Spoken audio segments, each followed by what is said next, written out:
Frida Kahlo. Her full name is Frida Kahlo de Rivera, and her original name is Magdalena Carmen Frida Kahlo y Calderón. She was born in 6th of July, 1907, Coyoacán, Mexico. Frida Kahlo, as one of the greatest artists in Mexico, began to make mostly self-portraits when she was seriously injured in a bus accident. She interested in themes such as identity, human body, and death.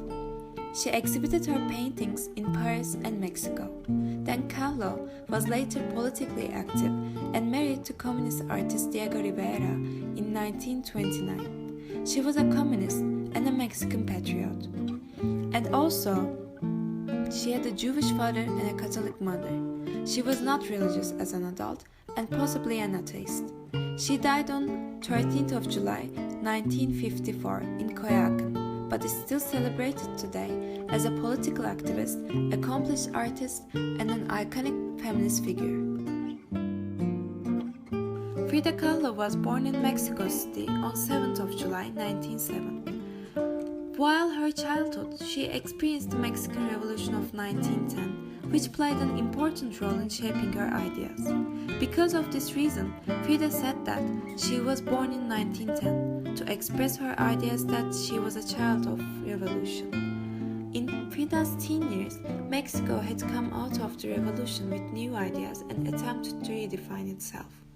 There were also new social movements, and people of Mexico thought about to identify what it really looked like. An expanding awareness of Mexico's domestic past created desire to be more European and modern.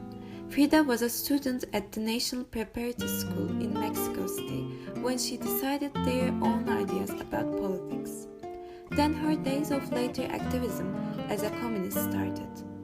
Here, Kahlo received a political education, and also she continued to receive that outside the classroom and considered herself as a daughter of the revolution. Her colleagues at this time of life would be successful members of the Mexican social and political superclass. In high school, Frida took the modernity of the 1920s in Mexico City. At that time, Frida joined other groups of young people to explore topics such as feminism, communism, and polyamory. And Frida met with Marxists, communists, and political people who would influence her.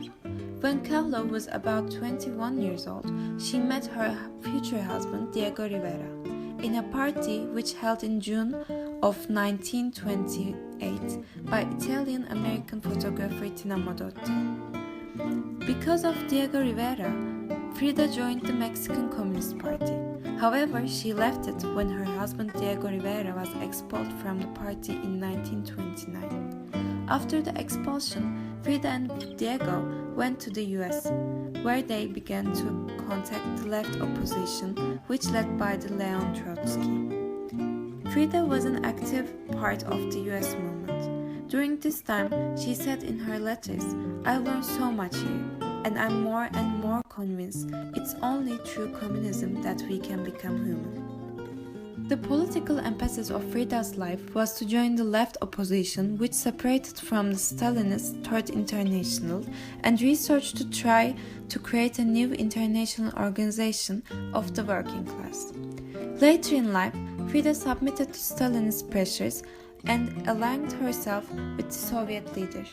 Despite her mistakes, she did not give up her determination to build a better and free from oppression world. In 1954, Kahlo went to a communist march to protest the US subversion of the left-wing Guatemalan government.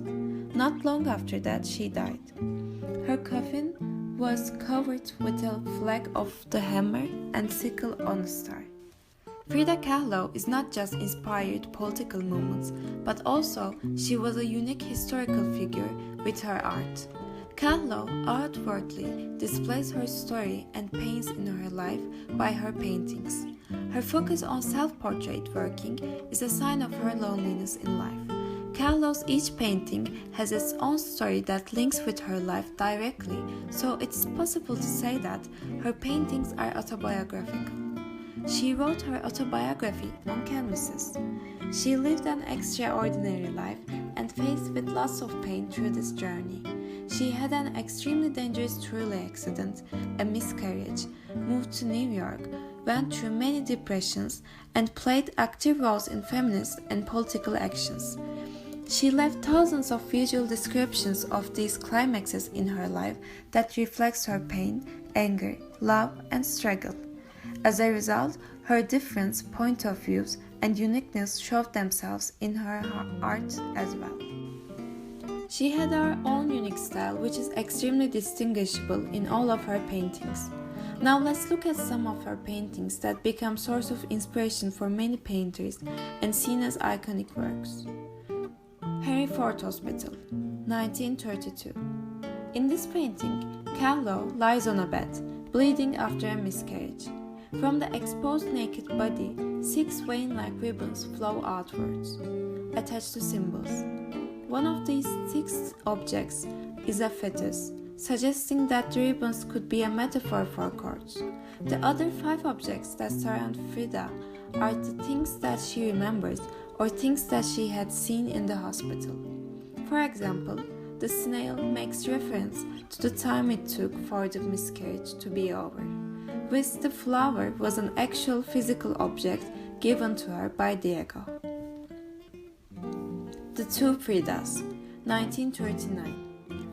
This double self-portrait is one of Kahlo's most recognized compositions and is symbolic of the artist's emotional pain experienced during her divorce from Rivera. On the right, the artist is shown in modern European attire, wearing the costume she previously donned prior to her marriage to Rivera. Throughout their marriage, given Rivera's strong nationalism, Kahlo became increasingly interested in indigenism and began to explore traditional Mexican costume, which she wears in the portrait on the left. It is a Mexican Kahlo that holds a locket with an image of Rivera. What the Water Gave Me, 1938. The artist includes portraits of her parents, a traditional Teuna dress, a perforated shell, a dead hummingbird, 2 female lovers, a skeleton, a crumbling skyscraper, a ship set sail, and a woman drowning. Frida painted this image when she was living in New York with her husband Diego, who was a famous painter as well. It's known that the painting is the real reflection of water that she saw while sitting in a bathtub, missing her hometown Mexico. The complication of the image in the composition of the painting symbolizes her feelings. She feels like stuck between 2 different cultures and political views while being homesick. Frida Kahlo and feminism. An offshoot of Frida's political issues investigated especially lately is the subject of Frida Kahlo's feminism. Indeed, in the decades since her death, Kahlo has been transformed into a kind of feminist icon. Concerning the basic reasons why Frida transformed into such a powerful symbol of feminism, she challenged sex generalizations. Women had few rights amid the 19th when men were viewed as the prevailing sex. It was expected of women to be housewives. Frida went to a co-educational school, something that was very uncommon back then. Not at all like girls at school, Frida wore her hair separated and pulled back. She likewise dressed like a man in a family picture, contrasting to her mother and sisters who wore dresses. Not only did she dress like men did, as well as she declined to change her masculine highlights, including her mono eyebrow and faint mustache, and actually exaggerated these features in her self-portraits. She once writes in her diary, "Of my face, I like my eyebrows and eyes." In any case, despite everything, she grasped her womanliness, wearing bright dresses and embellishing her hair with twists and blooms. Also, Frida smoked, won tequila challenge against men. She kept drinking all through her lifetime, in spite of her doctor's firm disapproval. Frida was straightforwardly indiscriminate, and she took pride in her sexuality. She had numerous relationships with both men and ladies all through her marriage to Diego Rivera. What basically provoked her to have numerous extramarital illicit relationships was Diego's infidelity and his incapability of remaining sexually loyal to her. In the end, the couple wound up having an open marriage.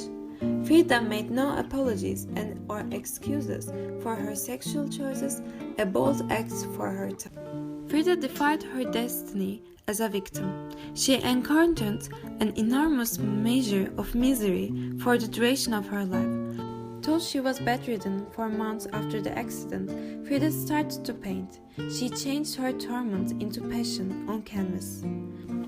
In spite of the fact that there is dependably a feeling of fear in her picture, her look stays disobedient and savage.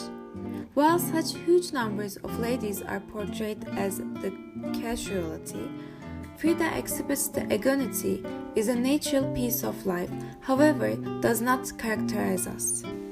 Mexican painter Frida Kahlo is eminent for her representative topic, colorful canvases, and broad arrangement of self-pictures, inspired by whatever passes through her head without any consideration. Her artistic creations are profoundly individual. Given the personal and symbolic nature of her pieces, their messages and themes may appear to be excessively dark, making it impossible to interpret. At the point when seen through a relevant focal point, however, the implications behind her powerful works of art start to emerge.